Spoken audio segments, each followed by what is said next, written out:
Doncs, sincerament, n'hi ha hagut poques de millores terapèutiques ara per ara. El tractament principal que es fa amb el tumor no musculoinvasiu, que és aquell que no afecta la capa muscular, quan són del grau, són tractaments basats en la immunoteràpia amb BCG. És un tractament clàssic que fa molts anys que existeix,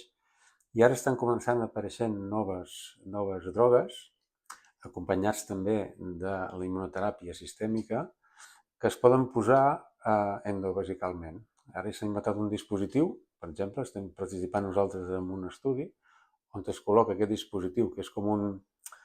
un tubet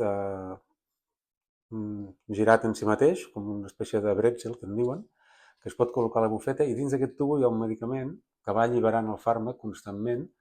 i hem vist bons resultats en aquest assaig clínic. I possiblement això sigui el futur per aquest tipus de pacients, perquè molts d'aquests pacients no tenen tant el problema de la progressió, que vagi pitjor el tumor, sinó que va tornant a sortir, i va sortint, i per evitar les cirurgies repetides i el risc de que progressi a la llarga, una opció serà fer aquest tractament, que es tolera molt millor que fins ara es tolerava la BCG. La BCG és un problema que dona moltes infeccions d'orina, molta clínica d'anar sovint, molta incomoditat, molts quadres greus a vegades d'afectació